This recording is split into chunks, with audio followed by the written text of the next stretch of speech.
Welcome to the Zimmerman Podcast with your host, CEO, wedding professional, educator, and mom, Jessica Zimmerman.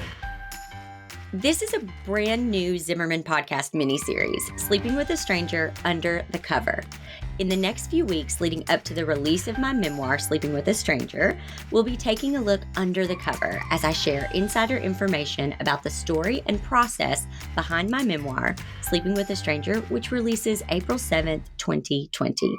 I'm sitting down with Rachel, who will be interviewing me about the deeply personal and never before shared details of my journey through living and writing Sleeping with a Stranger. So let's do this. Let's go under the cover. Okay. Hey, Rachel. Hey, Jess, how you doing? I'm good.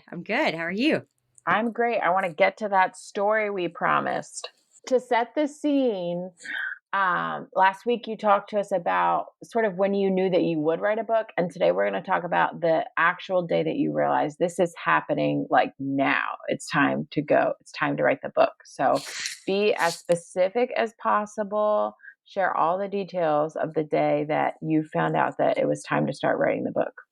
Yes. Okay. So we had just finished launching Business Behind the Blooms. So it was like we had just gone through a whole week of that. I had been feeling really strongly.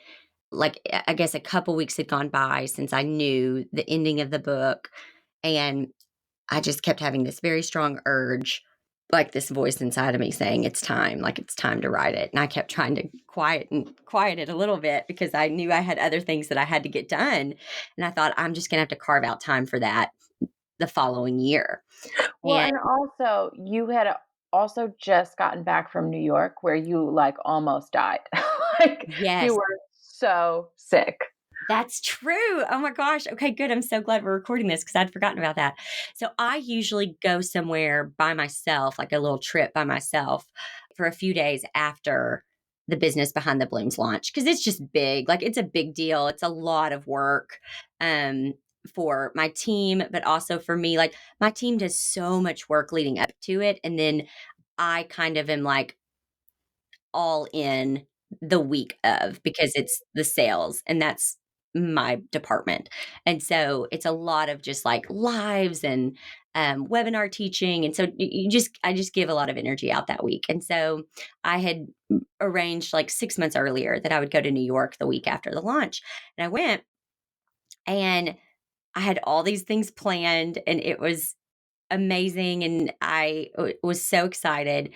And because New York is my favorite city, I'm going to live there one day. And it basically it chewed me up and spit me out. Like I got so sick to the point where the cleaning lady came and found me in the bathroom, had to call like the hotel house doctor to come and give me an IV so that I could have enough energy to fly home. Like it was miserable. I've never been so sick before. And I just want to say one thing that Brian kind of had to like take care of you because you were so sick, which I kind of love that is a big through line through the book is that you kind of power ahead and take charge of things. And it's hard for you to give up control sometimes.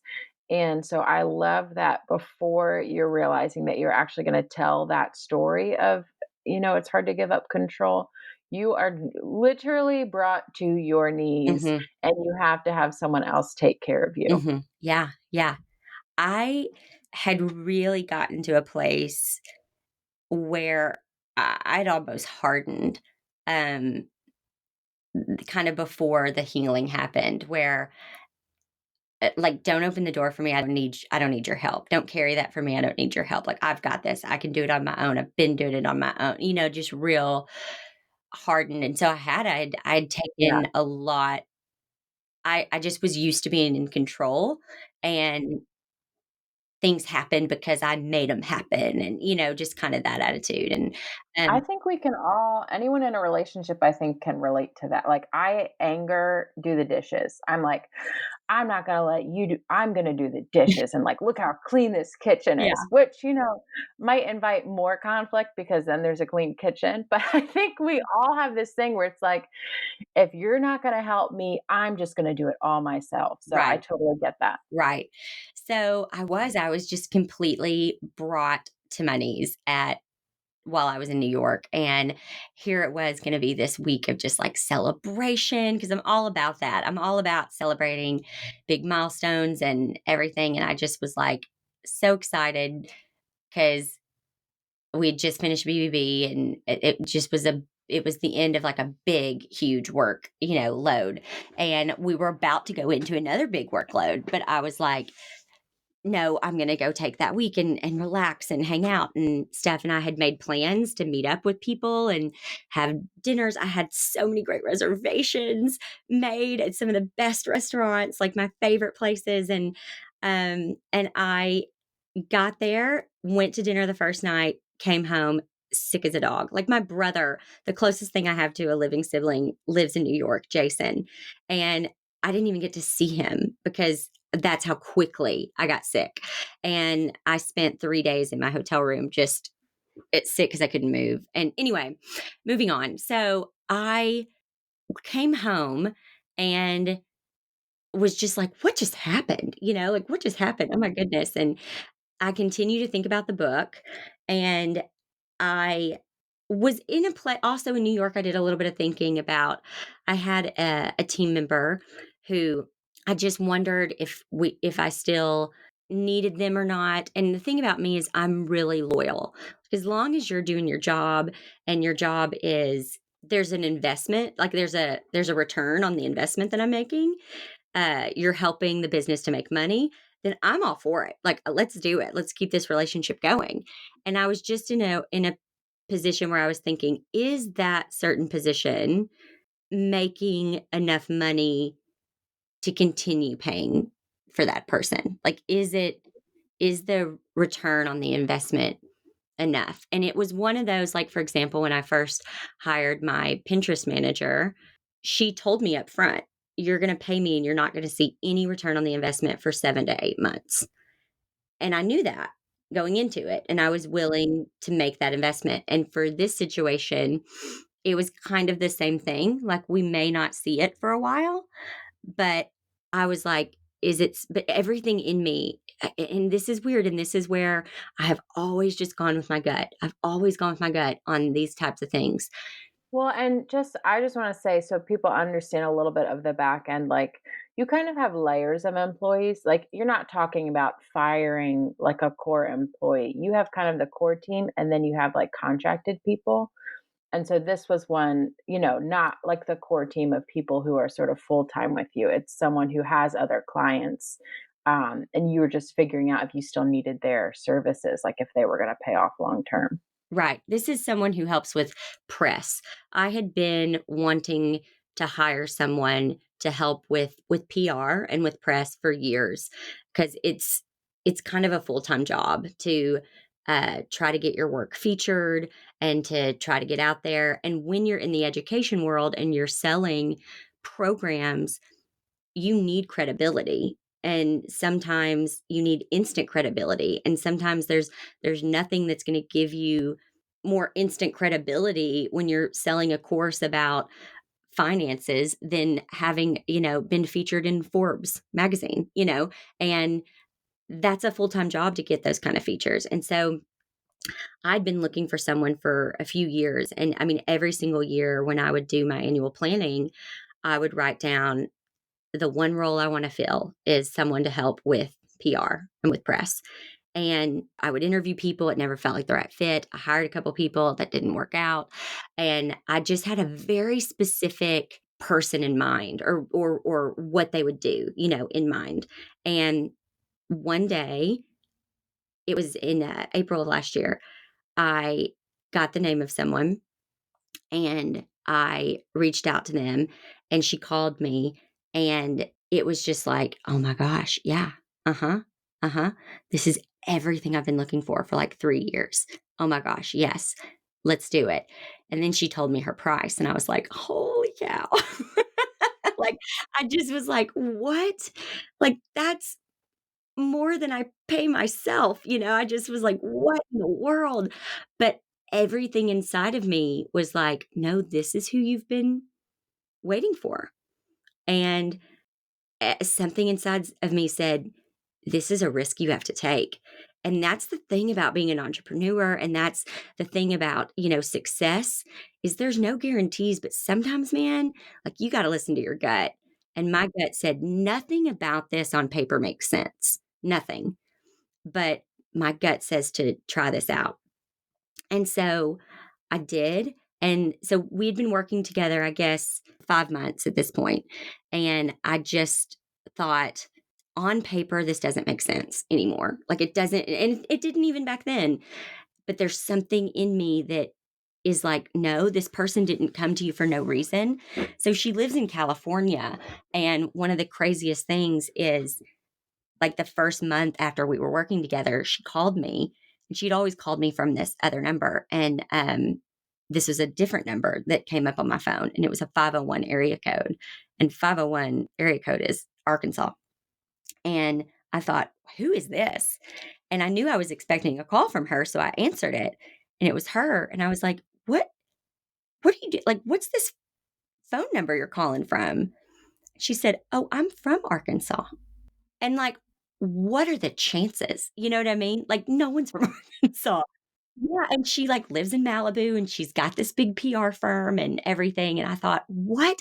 And to me, that was just another, I guess, kinda sign that was like, "No, see, you're supposed to work with her." Like, I know it doesn't make sense, but she's a key part of your next phase or this next year. And so I just had been trusting that, for those 4 or 5 months. And I got back home, and even in New York, I was just like, I'm gonna have to have a conversation with her because I just need to be really honest. Because one of the things that I am with anybody that I work with is just super honest. And I just was like, I'm just going to have to tell her, like, this isn't making sense on paper, but for whatever reason, I feel like we're supposed to work together, and like, you've got to help me figure this out, or are we supposed to take a break for a little bit? Like, I just was kind of in a place where I just needed to have a really open and honest conversation with her. And so I get back from New York, and we had set up a meeting, and we talk. And before I could even get anything out, she she had apparently been having her own thoughts. And I didn't know any of this until she told me this day.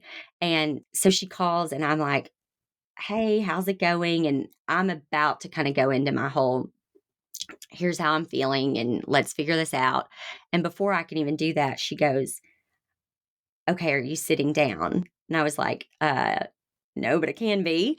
And she basically said how she and her team were so impressed with my team. And when I say my team, I mean Kelly and Rachel and, the people that are the core team that we work, on Zimmerman every single day.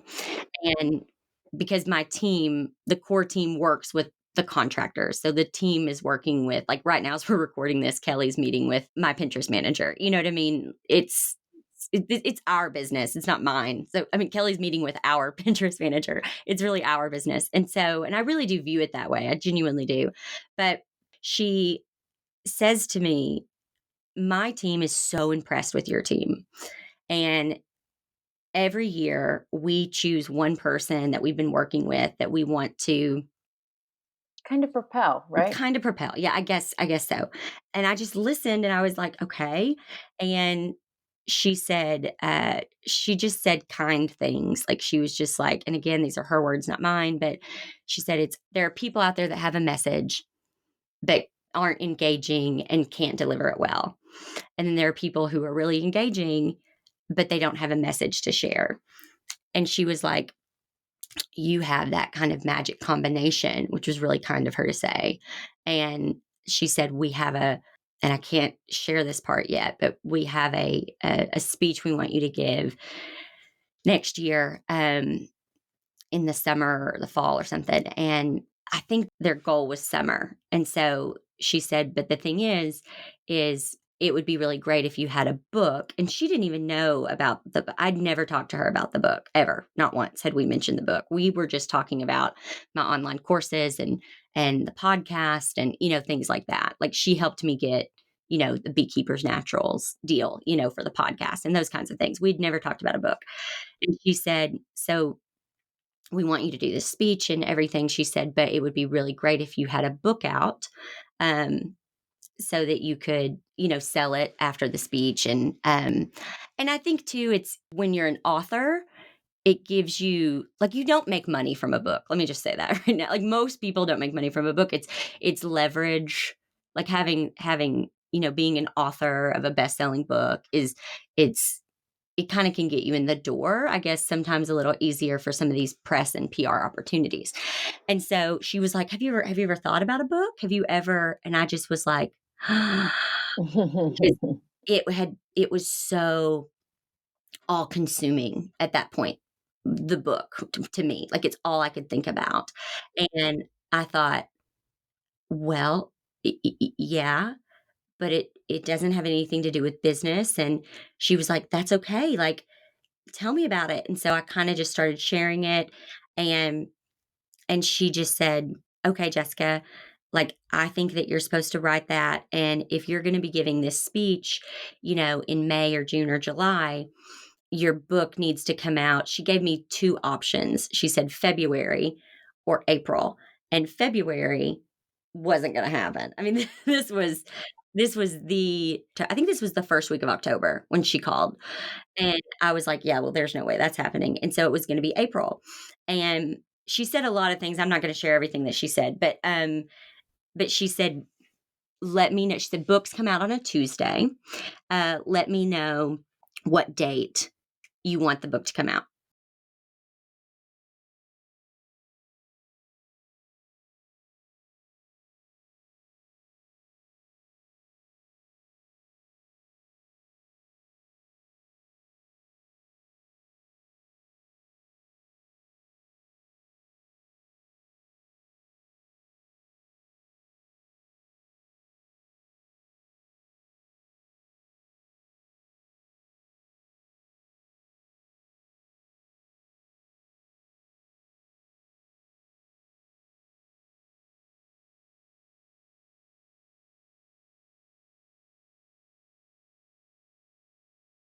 We had already planned for 2020 to launch Know Your Numbers January 6th, to launch my latest program, A Winning Website. We were going to launch it April 7th.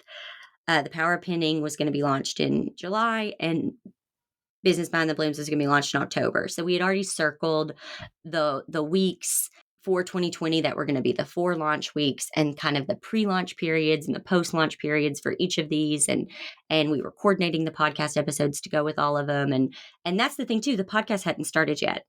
We were launching the podcast November 4th. So we were 5 weeks out. I remember this now. She called. We were 5 weeks out, 4 or 5 weeks out from launching the podcast. So we were kind of like, okay, we just wrapped BBB. Now we're full on getting the podcast ready to go.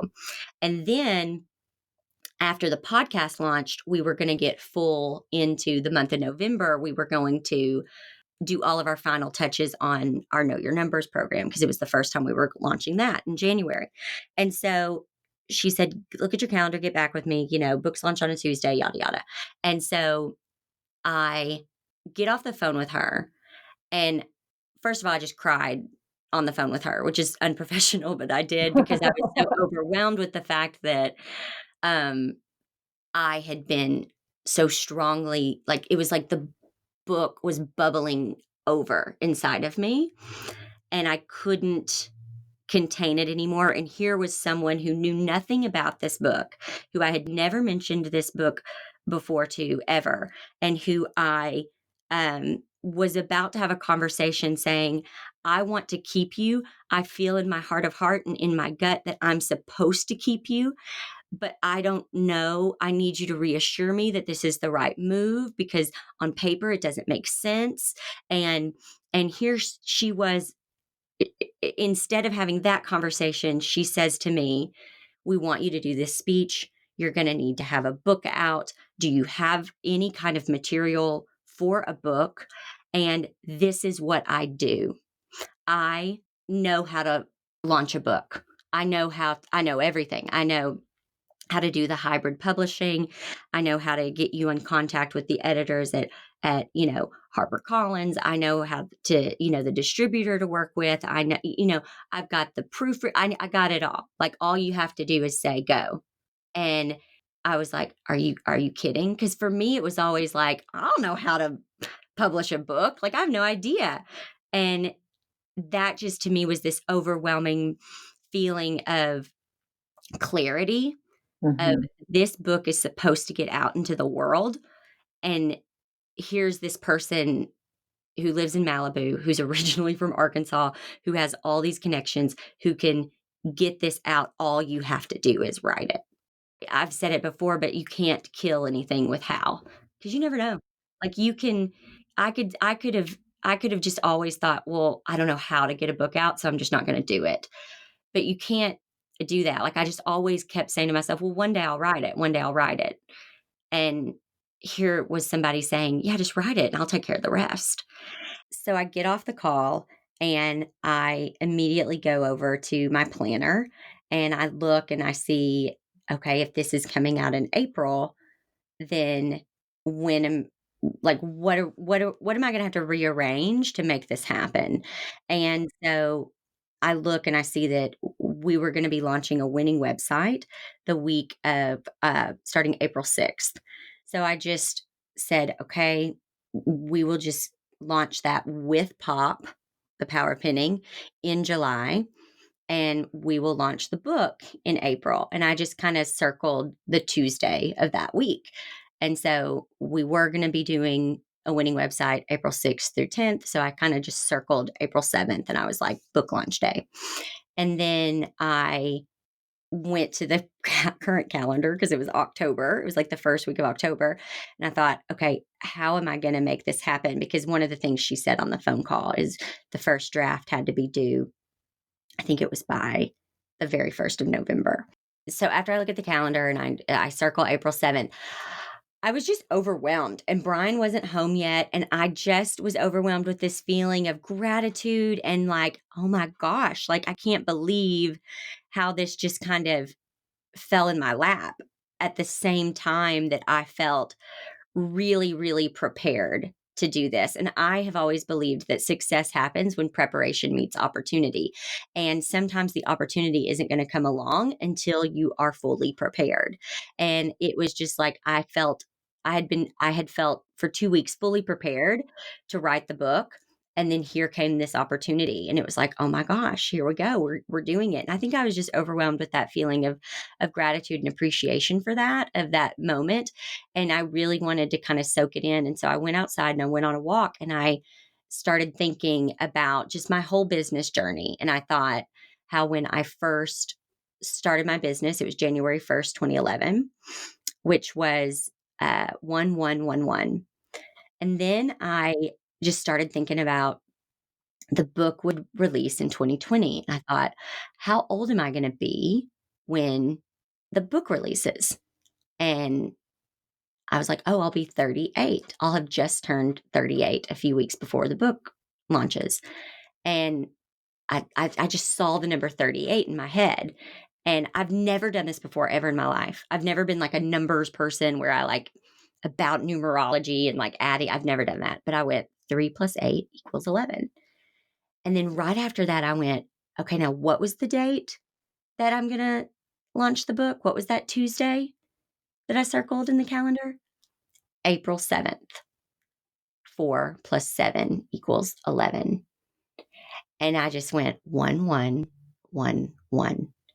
And from the moment that I started my business on January 1st, 2011, I just always remember thinking there's something special about those 4 ones. Like there's something important about that or special or a good omen or something.